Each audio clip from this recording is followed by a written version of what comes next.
ඔබට හරි ඔබගේ ළමයට හරි කනේ කැක්කුමක් හෝ කන පිරිලා වගේ තේරලා තියෙනවද?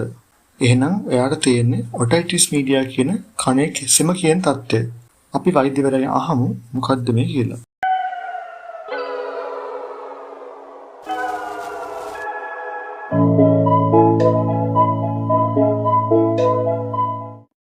අයිබෝවන් සේල් දිනා පිළිගන්නවා SL Doctor Clinic YouTube නාලිකාවට.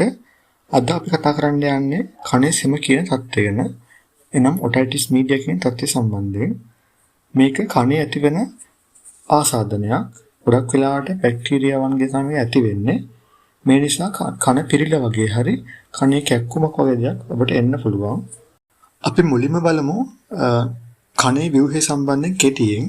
කන ගත්තාම කනේ කොටස් තුනක් තියෙනවා. ඒ තමයි බාහිර කන, මෙද කන සහ අභ්‍යන්තර කන. නමුත් කනේ සෙම කියන තත්ත්වය ඇති වෙන්නේ මේ මෙද කනේ. ඒක තියෙන කුටීරයක් තියෙන්නේ. මේ කුටීරය නියත සාමාන්‍ය වාත පීඩනයේ තියාගන්න ඕනේ සාමාන්‍ය හොඳට සද්ද ඇහෙන්න. ඒ නිසා මෙම මෙද කන ඒ කුටීරය ඒක විවෘත වෙනවා නාසයේ තියෙන කුහරයට යුෂ්ඨේකී නාලයකින් මෙම නාලය બ્લોක් වුණොත් තමයි මෙද කනේ ප්‍රෙෂර් එක වැඩි වීම සහ මෙද කනේ සෙම එකතු වීම නිසා මෙද කනේ අර පිරිලා වගේ තේරෙන නිසා කැක්කුමක් ඇති වෙන හේතුව ඒකයි. කනේ සෙමට ප්‍රතිකාර නොකරොත් එම කනේ සෙම එන්න වැඩි වෙලා අවසානයේ කනේ සෙම එකතු වෙලා මෙද කනේ පීඩනය උඩා වැඩි වෙනවා.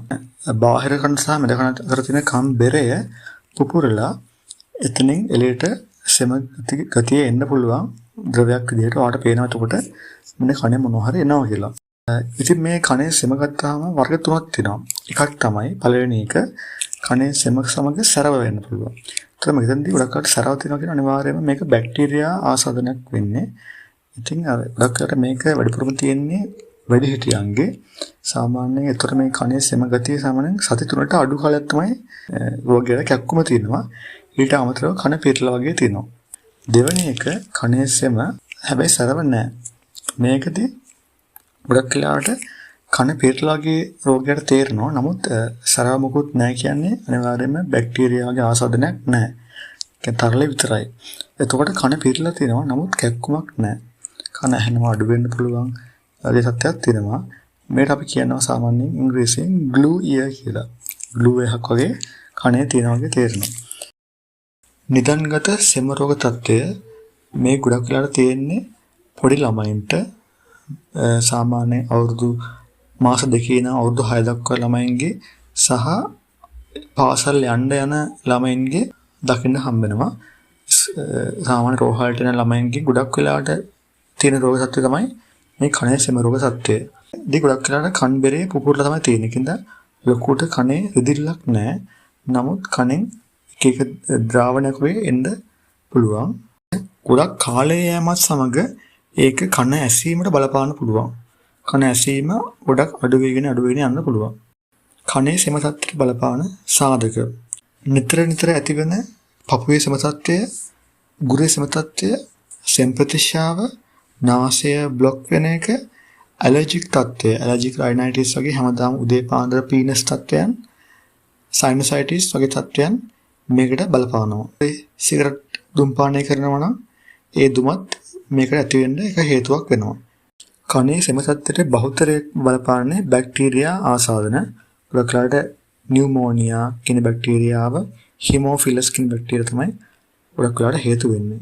ඊට අමතරව වෛරස් එක ගත්තාම ඉන්ෆ්ලුවෙන්සා වෛරසය, පැරා ඉන්ෆ්ලුවෙන්සා වෛරසයත් හේතුවක් වෙනවා මෙම කනේ සෙම තත්ත්වයට. රෝග ලක්ෂණ.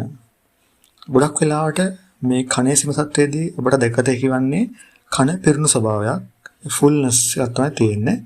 ඊට අමතරව සමහර අයට අර මං කිව්ව විදිහට සරව වගේ තියෙන සත්‍යක આવොත් එහෙම කනේ ගොඩක්ම කැක්කුම එන්න පුළුවන්. මේ කැක්කුම ඒ කන් පෙත්තේ ඇද්දාම ඒ කැක්කුම අඩු වෙනවා. ඊට අමතරව ඇඳේ හරි පොළවේ හරි වැතුරුනහම මේ කැක්කුම වැඩි වෙන්න පුළුවන්. තුන්වෙනි රෝග ලක්ෂණය වශයෙන් මේ කනෙන් එන ශ්‍රාවයක් කෙන එක ගන්න පුළුවන්. අපි මේකට ඔටෝරියා කියනවා, ear discharge. මේ ගොඩක් වෙලාවට සරව තියෙන්න පුළුවන්, ඇති වෙන්න පුළුවන්. මේ කනේ සර එනවා කියන්නේ අනිවාර්යෙන් කම්බරේ පුපුරලා ඒ හරහා තමයි ඒ ශ්‍රාවය එන්නේ. ඒතකොට කම් කැක්කුම ලකුවට නැහැ. නමුත් සමහරලාට කන් ඇහිම අඩු වෙන්න පුළුවන්. කනේ කෝංගල සද්දයක් ටිනයිටස් කියලා කියනවා අපි. ඒ වගේ සද්දයක් ඇහෙන්නත් පුළුවන්. උණ එන්න පුළුවන්.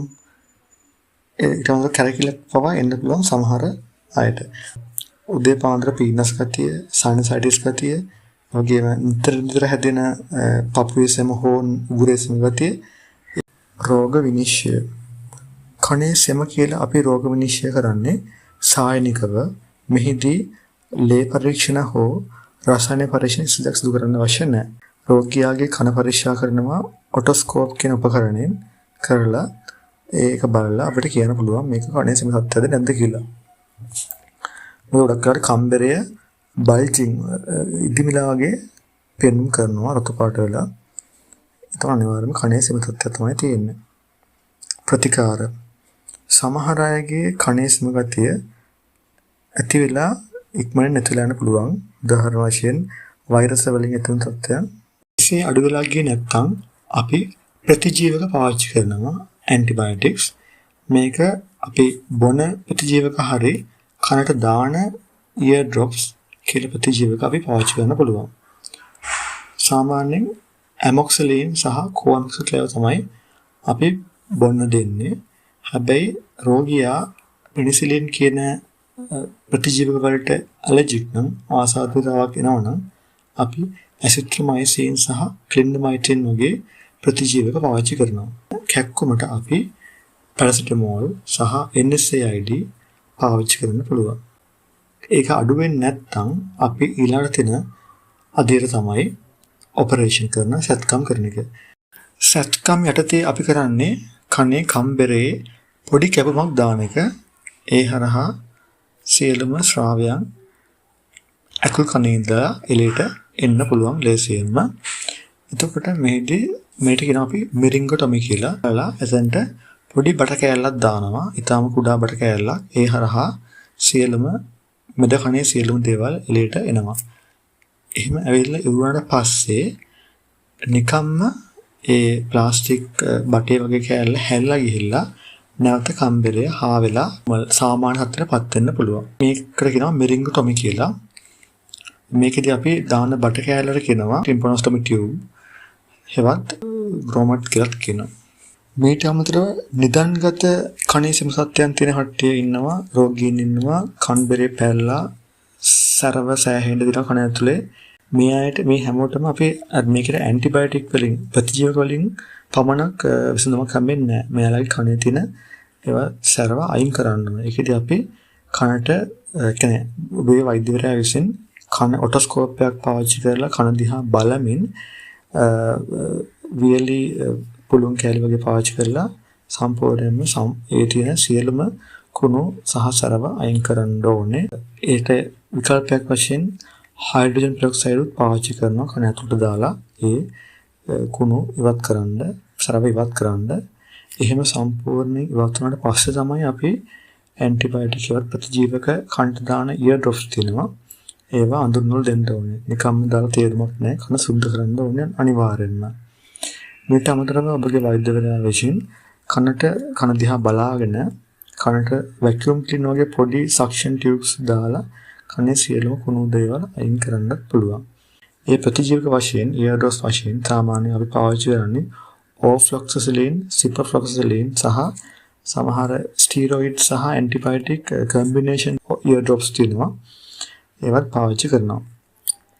නමුත් ඊට අමතරව සමහර පුස් වලින්ද කනේ ආසාදන එන්න පුළුවන්. එහෙම වුණොත් අපි එහෙම ගොඩක් වෙලාවට එන්නේ ඇඟේ ප්‍රතිශක්තිය අඩු අයගේ සහ ගොඩාක් ඇන්ටිබයොටික් ප්‍රතිජීවක පාවිච්චි කරන අයට කනේ තියෙන බැක්ටීරියා ගණන් වෙනස් වෙලා සමහරට එළි කනේ ඉන්න පුස් පවා ඇතුළට යන්න පුළුවන්.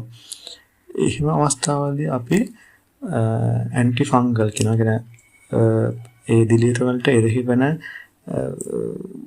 විස බීජ නාශක අපි පාවිච්චි කරනවා. ඒවා මාසයක් පමණවත් බොන්න ඕනේ. ඊට අමතරව කනට ඒ දිලීර විනාශ කරන ඇන්ටි ෆංගල් සහ බැක්ටීරියා එකතු කරලා හදපු ear drops තියෙනවා. ඒවත් අපිට පාවිච්චි කරන්න පුළුවන්. එම කනේ සෙම තත්ත්වයට ප්‍රතිකාර නොකරොත් එහෙම එම ආසාදනය මොළේ දක්වා ගිහිල්ලා මෙනින්ජයිටිස් වගේ පවා එන්න පුළුවන්. ඊට අමතරව කනේ පිටිපස්සේ තියෙන මැස්ටෝඩයිටිස් කියන තත්ත්වය පවා එන්න පුළුවන්. ඒක ගොඩක් අන්තර ඔපරේෂන් කරලා කපලා සරව අයින් කරන තත්ත්ව. ඊට එන්නේ කලින් අනිවාර්යයෙන්ම මේක බෙහෙත් කරලා බෙහෙත් කරලා සහ කන්ට ඉයර් ඩ්‍රොප්ස් දාලා සම්පූර්ණයෙන් සුව කරන්න පුළුවන්. කින්ද මේක වගේ දෙයක් කනේ සෙම තත්ත්වයක් ආවොත් අනිවාර්යෙන් බෙහෙත් නොගෙන ඉන්න හොඳ නැහැ.